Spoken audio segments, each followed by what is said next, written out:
Bonjour, comme chaque jeudi ensemble, nous partageons sur la déclaration d'un personnage biblique et dans cette série sur les mauvaises femmes, eh bien ça va être la déclaration de Michal, la femme de David, qui va dire à Michal, qui va dire à David, tu t'es découvert comme le ferait un homme de rien.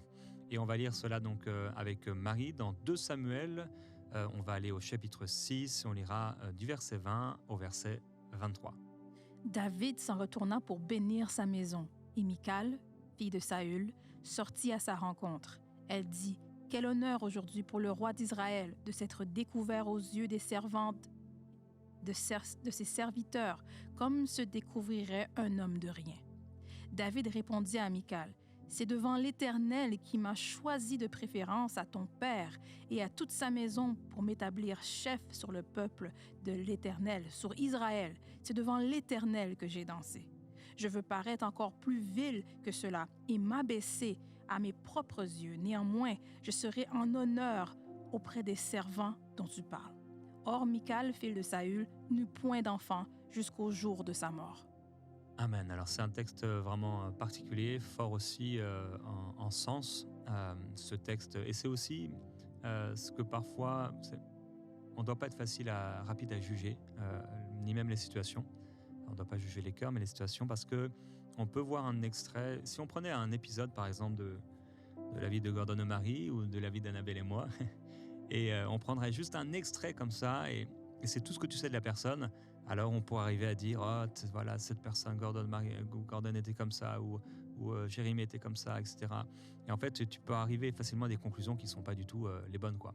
D'ailleurs, tu peux même voir quelqu'un qui est en train de crier derrière, à côté d'une voiture, et tu te dis elle est en train de crier contre un conducteur, et vraiment, il est colérique, etc. Mais en fait, ça se trouve, non, il est en train de crier pour la protection, en train de dire de s'arrêter au conducteur parce qu'il y a un danger devant lui. Bref, tu peux regarder une situation et te dire et arriver à des conclusions qui ne sont pas vraiment justes. Par rapport à Michal, par rapport à David, on ne connaît pas tout ce qui s'est passé dans leur couple, mais il y a quand même eu un certain nombre d'événements. Je préparais cette pensée du jour hier dans mon bureau. Annabelle est passée par là et elle a vu Michal. Et comme elle a beaucoup enseigné sur beaucoup de femmes dans la Bible, elle m'a dit « Ah, mais tu sais, Michal, elle a aussi fait des choses qui sont bonnes, et elle a été instrumentalisée. » Donc elle m'a un peu rappelé aussi l'histoire de Michal, avec l'homme avec qui elle était, etc. Tout ça. Et c'est vrai que d'une certaine manière, elle a été à la fois instrumentalisée, mais aussi elle a fait des bonnes choses, comme elle a pu protéger David à un moment également, donc quand son père voulait le tuer. Mais ici, si on prend cet épisode de David et de Michal, il y a dû avoir un certain nombre de choses, et quelque part, en fait, ce qui s'est passé dans la vie de Michal, ça a dû la blesser. Ça a dû la blesser, et c'est à peu près évident avec les textes que la Bible nous donne, qu'il y avait dans son cœur, en tout cas, des blessures, il y avait des souffrances, il y avait un sentiment d'injustice qu'elle a pu avoir, puisqu'elle n'était pas la seule femme de David. Et c'était un problème. Et donc, elle se retrouve là, et finalement, voilà que David est en train de louer le Seigneur, de glorifier Dieu. Et en effet, il s'habille comme s'habillerait n'importe qui, ou comme un serviteur en tout cas, pas comme le ferait un roi, parce qu'il aime tellement Dieu. Et peu importe ce que les gens pensent, moi je vais adorer le Seigneur. Et il y a cette phrase qui est donnée. Et cette phrase qui est donnée, elle ne sort pas de nulle part, elle sort d'un cœur qui est blessé, un cœur qui est amer, mais elle va mépriser un adorateur. Elle va mépriser l'adoration, et elle va rabaisser son mari, elle va rabaisser le roi, elle va trop parler. Je veux t'encourager en tant que femme à faire attention à ta bouche. Chacun de nous, on doit faire attention à ce qui sort de notre bouche. L'épître de Jacques nous en parle. Cette langue-là, à la fois, il ne faut pas que de notre langue sorte de l'eau douce et de l'eau salée. Il ne faut pas que, avec ta langue, tu détruises et tu construises. Fais attention à ce qui sort de ta bouche. Il y a des paroles que tu ne devrais jamais dire. Il y a des paroles, ma sœur, que tu ne devrais jamais dire à ton mari. Mais vice-versa, bien sûr. Il y a des paroles, on ne devrait pas se permettre de les prononcer. Et je prie que tu puisses avoir vraiment la maîtrise de toi. Et ici, dans le texte, la conséquence, elle est directe, puisque la Bible nous le dit directement après cet événement. Or, Michal, fille de Saül, n'eut pas d'enfant jusqu'au jour de sa mort. Alors, ce n'est pas toujours les ennemis qui vont détruire un homme, mais c'est parfois les paroles de ceux qui vivent à ses côtés. Je prie que tu ne sois pas des personnes qui donnent des paroles destructrices. Je prie que tu ne sois pas de ceux qui critiquent, des femmes querelleuses, mais qu'au contraire, que tu puisses faire toujours partie de ces femmes vertueuses.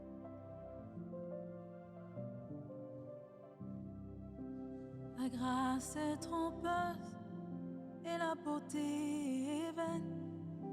La femme qui craint l'Éternel est celle qui sera louée. La grâce est trompeuse et la beauté est vaine. La femme qui craint l'Éternel est celle qui sera louée.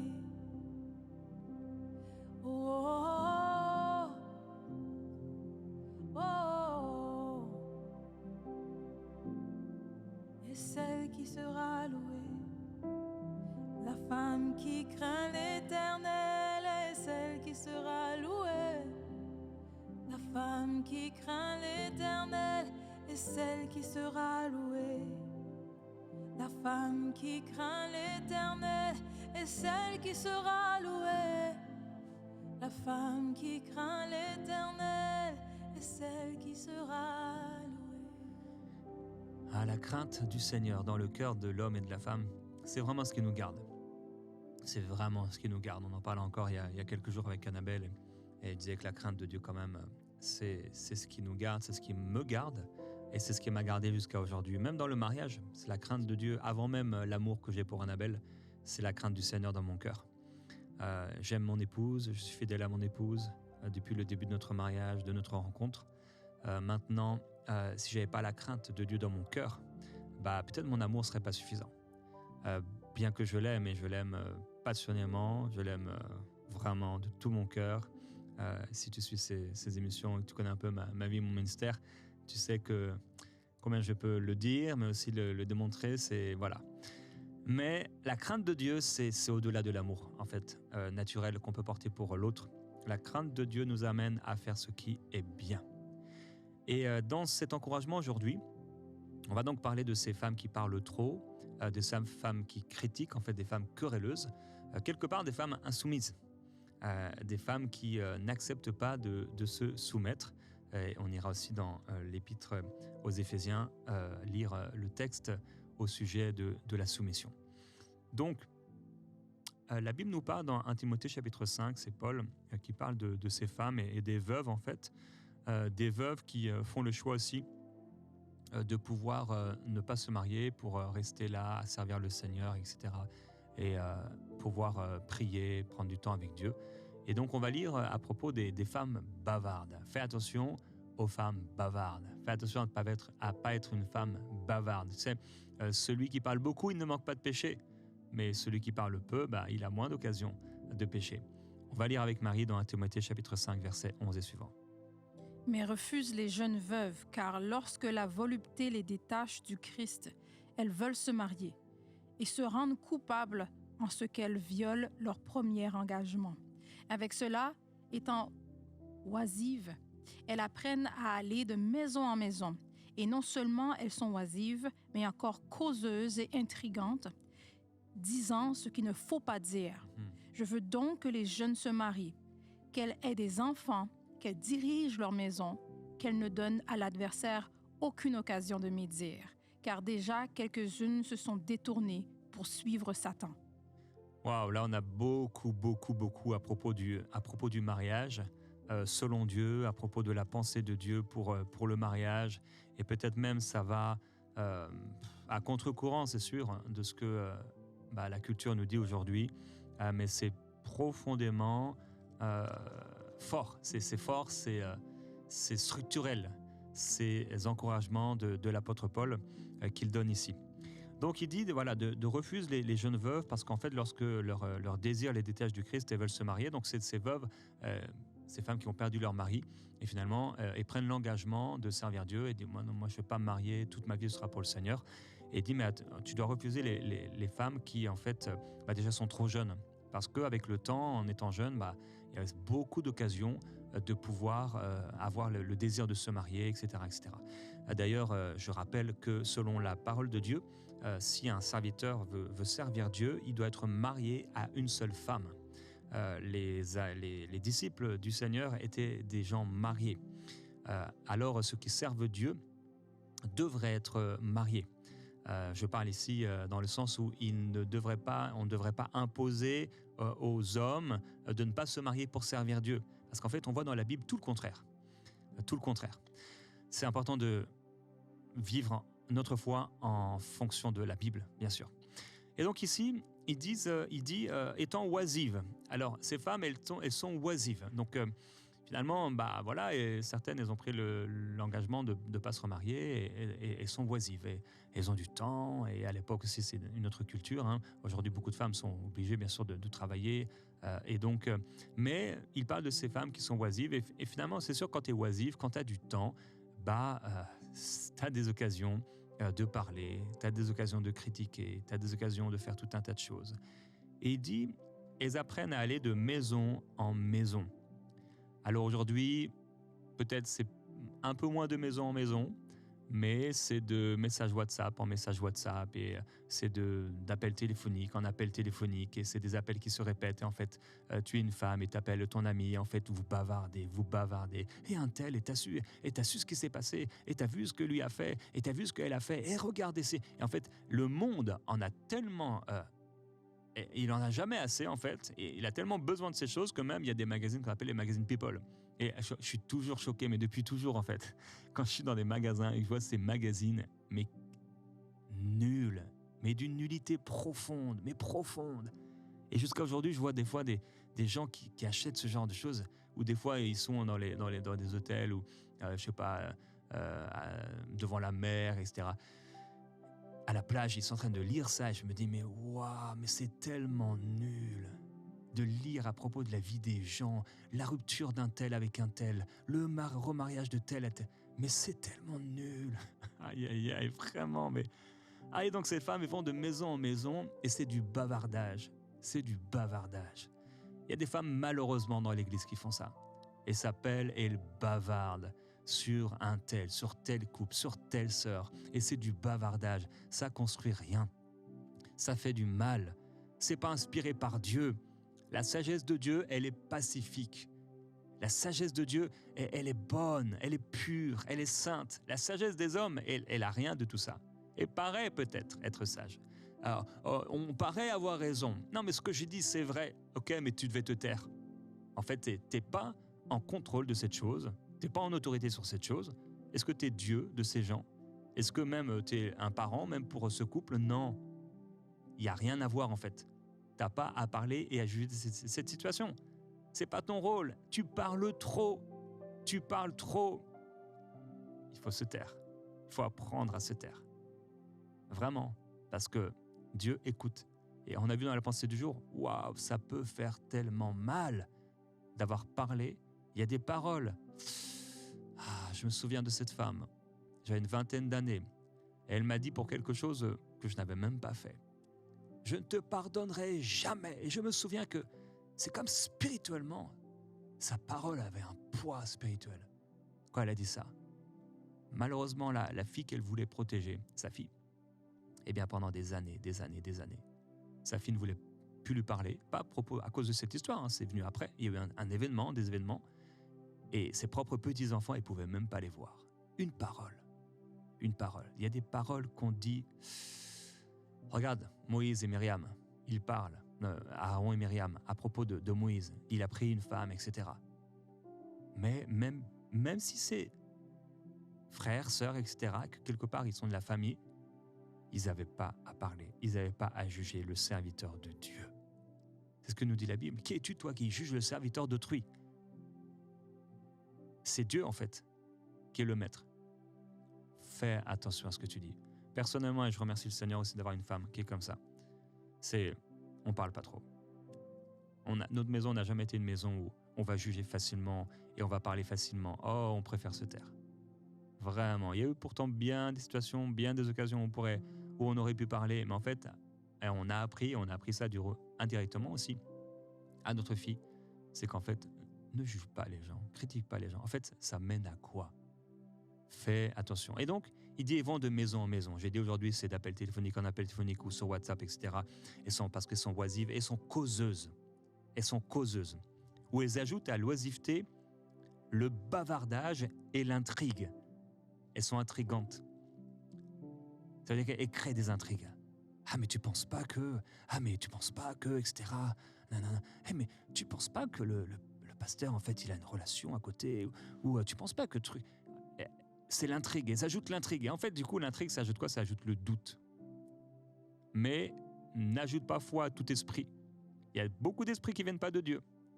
Il y a beaucoup de voix sur la terre, mais il n'y en a qu'une seule qui vient du Seigneur. Alors fais attention. Il dit, disons ce qu'il ne faut pas dire. Il y a des choses, il ne faut pas les dire. Il y a des choses, même si elles sont vraies, elles ne sont pas à dire.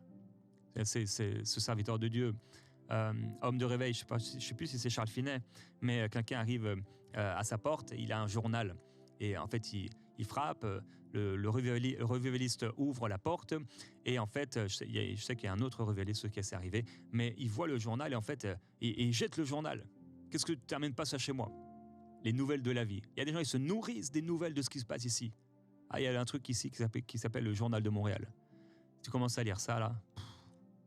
Aïe, aïe, aïe. On va te raconter toutes sortes de trucs. Ça nourrit ton âme, et ça t'apporte rien. T'apporte rien. Vraiment. Peut-être il y a d'autres journaux.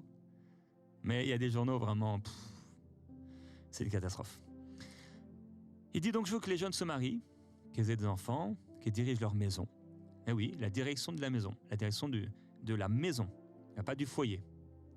C'est l'homme qui dirige le foyer. La femme, elle dirige la maison. Qu'elle ne donne à l'adversaire aucune occasion de médire. Parce qu'en fait, c'est toujours ça. C'est comme on a vu cette semaine, ne vous privez pas l'un de l'autre, sinon on a un pour un temps. Parce que le diable, voilà, il va vous faire chuter. C'est le même principe ici. Si on fait des choses qui sont bonnes, c'est pour fermer les portes au diable. Si tu parles, tu bavardes, etc., tu es insoumise, eh bien l'adversaire, il va médire, il va trouver des portes ouvertes, car déjà quelques-unes se sont détournées pour suivre Satan. Pour suivre Satan. On va lire dans Éphésiens, on va aller au chapitre 5, et on va lire au verset 22, c'est vraiment le verset préféré de toutes les femmes de la terre. Éphésiens chapitre 5, verset 22. Femmes, soyez soumises à vos maris comme au Seigneur, car le mari est le chef de la femme, comme Christ est le chef de l'Église. Je me souviens quand mon pasteur à notre mariage, il a lu ce verset. On a entendu dans la salle plusieurs femmes qui n'étaient pas chrétiennes. Vraiment, il y a eu comme un bruit qui fait « Oh, oh, oh !» Aïe, aïe, aïe, aïe, aïe. Femmes, soyez soumises chacune à votre mari comme au Seigneur. Parce que, en effet, dans la société a une mauvaise définition de la soumission, comme elle a une mauvaise définition de beaucoup d'autres aspects, domaines ou principes bibliques. La soumission, c'est quelque chose de bon, c'est quelque chose de sain, c'est quelque chose de pur, c'est quelque chose de constructif. La soumission, c'est comme le ciment entre les briques. C'est ce qui permet de faire tenir toute la maison. La soumission. La soumission ne veut pas dire que tu es un tapis, ma sœur. Pas du tout. La soumission, c'est pas ça.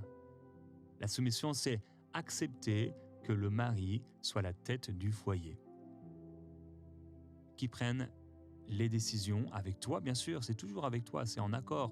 Mais si au bout d'un moment où il doit y avoir une décision qui doit être prise et alors que vous êtes en désaccord, eh bien, c'est lui qui va trancher.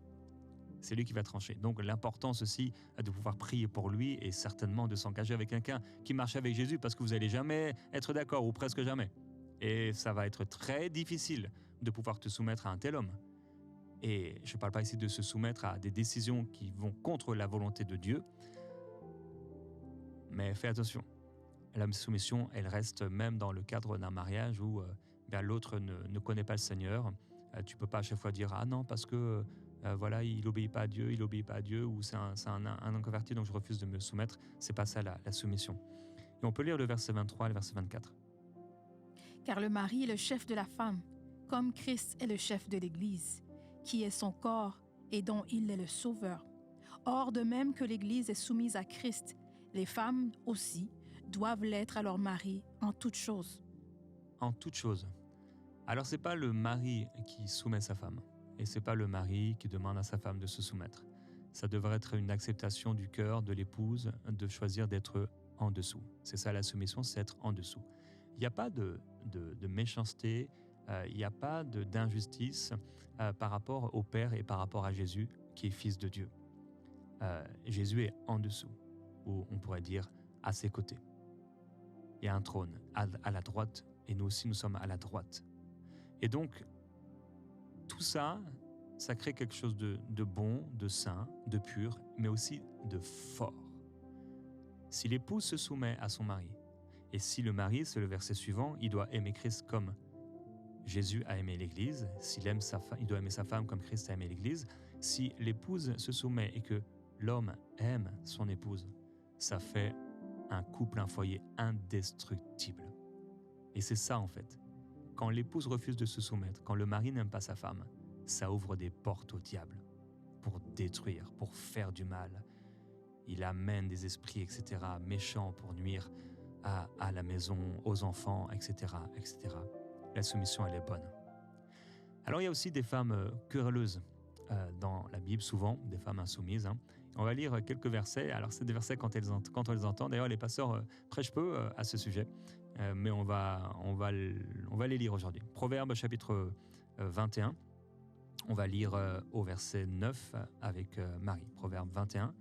Et on va lire le verset 9. C'est ce verset aussi qui sera répété dans le chapitre 25 et au verset 24. C'est le même verset. Mieux vaut habiter à l'angle d'un toit que de partager la demeure d'une femme querelleuse. Waouh! Alors ça, c'est un sacré verset. Et je bénis Dieu d'avoir une bonne épouse. Et Gordon aussi bénit Dieu d'avoir une bonne épouse. Alléluia! De ne pas avoir eu des épouses querelleuses. Sinon, on aurait préféré habiter à l'angle d'un toit. Et certains toits, soit il fait très froid, ici très très froid. Il aurait pu faire très froid. Ou à Paris, l'été, il fait extrêmement chaud à l'angle d'un toit.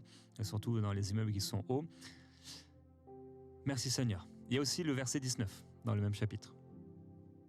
Mieux vaut habiter dans une terre déserte qu'avec une femme querelleuse et irritable. Et j'ai connu quelqu'un de très proche d'ailleurs. Et c'était vraiment compliqué, très compliqué. Aïe, aïe, aïe, ça venait avec des larmes, des souffrances, beaucoup de souffrances de la part de l'homme, du mari, d'être marié avec une femme querelleuse en fait. C'est tellement dur, tellement dur. Tu aimes le Seigneur et tout, et tu dois vraiment t'appuyer sur Dieu à ce moment-là. On lit un dernier verset au chapitre 27 et au verset 15. Une gouttière continue dans un jour de pluie et une femme querelleuse sont choses semblables. Je ne sais pas si tu as une gouttière, peut-être. C'est vrai que, en plus, nous, à la maison, on a une gouttière qui fuit. Donc, normalement, là, ça devrait seulement couler d'un seul côté de la maison et tu ne vois pas vraiment. Nous, c'est à l'entrée de la maison que ça coule.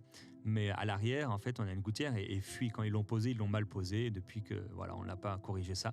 Donc, quand il pleut, tu as des gouttes qui coulent et ça coule, et ça coule, et ça coule, et ça coule, et ça coule. Tac, tac, tac. Ça fait ça. Ça produit ça, une femme querelleuse. En fait, ça ne s'arrête jamais. C'est ces hommes qui, finalement, vont préférer aller vivre dans leur garage, faire toute autre chose. Et en arrivant à la maison, ils ont la boule au ventre. Et c'est aussi, je l'ai dit dans les deux cas, c'est vrai, bien sûr, si tu es marié avec un homme querelleur, c'est la même chose. On va prier par rapport à ça. Père, cette semaine, c'est une semaine un peu spéciale, mais aussi si profonde parce qu'elle touche tellement d'aspects. Et beaucoup de vies, beaucoup de couples, beaucoup de familles, beaucoup de foyers sont touchés par ces problèmes. Finalement, c'est des problèmes de société, à l'époque déjà, aujourd'hui encore. L'adultère, le péché, la séduction, l'incapacité en tout cas, le désir de ne pas vouloir se soumettre et la manipulation, le contrôle aujourd'hui. Tu nous parles, Seigneur, de cette insoumission, le fait de trop parler, d'être querelleur. Je priais pour mes frères et mes sœurs, pour le caractère de Christ en eux. Et je priais parce que j'en ai parlé, Seigneur, de ces hommes qui souffrent parce qu'ils sont mariés avec une femme querelleuse. Je prie vraiment que tu les fortifies, que tu leur donnes ta grâce, ça crée tellement de souffrance. Il y a tellement de souffrance quand on est marié à quelqu'un qui est dur, qui est une personne querelleuse et qui critique constamment, qui parle constamment en mal et ça amène une telle atmosphère dans la maison. Père, je prie, donne ta paix. Amène la paix dans ces cœurs. Amène la paix dans ce foyer. Je prie pour ce foyer. Je te demande, s'il te plaît, ta paix, Seigneur. Je prie pour mes sœurs. Certaines se retrouvent dans ces paroles et réalisent qu'en fait, c'est dur de vivre avec elles. Mais c'est aussi parce que beaucoup d'entre elles ont été blessées. Elles n'ont pas eu de père, certaines. D'autres, ça a été tellement dur, même violent à la maison. Et c'est comme si dans le mariage, elles n'arrivent pas. Il y a quelque chose dont elles sont esclaves. Un esprit de jalousie pour certaines. Elles n'arrivent pas à faire autrement que de soupçonner le mal encore parce qu'elles ont été blessées et peut-être trahies. Je prie pour mes sœurs. Guéris leur cœur. Guéris son cœur. Si c'est toi, ma sœur, t'as été blessée, mets la main sur ton cœur. Tes mains même sur ton cœur. Seigneur, tu vois ces mains posées sur ces cœurs. Je te demande, s'il te plaît, guéris ce cœur. Il a souffert. Il a brisé, c'est vrai. On fait souffrir souvent parce qu'on a souffert nous-mêmes. Je te demande, s'il te plaît, ta grâce pour ce foyer. Ta grâce pour ce couple. Tu as restauré tant de couples et des situations qui paraissaient impossibles. Tout le monde aurait pu se dire, ça allait aller au divorce, mais aujourd'hui, c'est des couples qui te servent. Fais grâce, Seigneur, à ces couples. Je prie pour le pardon. Le pardon. Je prie que tu viennes par ton esprit dans cette maison et que tu amènes un tel règne de paix, une telle atmosphère. Je prie que ton esprit travaille chez l'époux, chez l'épouse. Un esprit de réveil, un esprit de repentance qui amène chacun à reconnaître ses fautes devant toi. Je prie pour la communion d'amour dans le couple, pour l'unité au nom de Jésus-Christ, afin que le diable n'ait aucun accès. Tu dis dans ta parole qu'il faut se pardonner l'un à l'autre, afin que rien ne vienne faire obstacle à nos prières.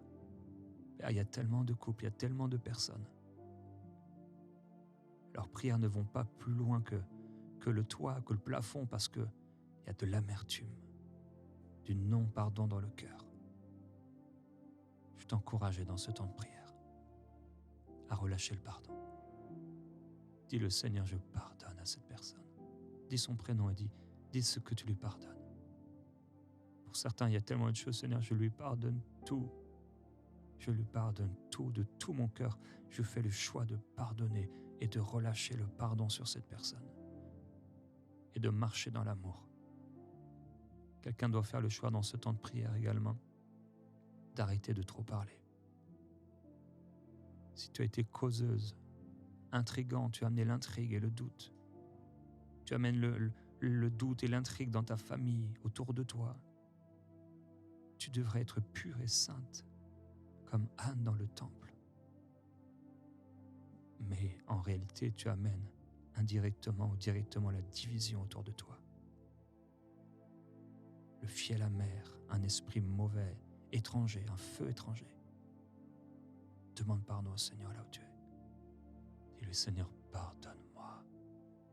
Pardonne-moi pour mes paroles mauvaises. Pardonne-moi. Pardonne-moi. Pardonne-moi, Seigneur. Purifie mon cœur. Purifie-moi. Merci, Seigneur, pour ta grâce. Merci parce que tu entends nos prières et tu réponds. Je te loue, Seigneur, pour tes grâces et tes bontés qui vont se renouveler demain. Amen.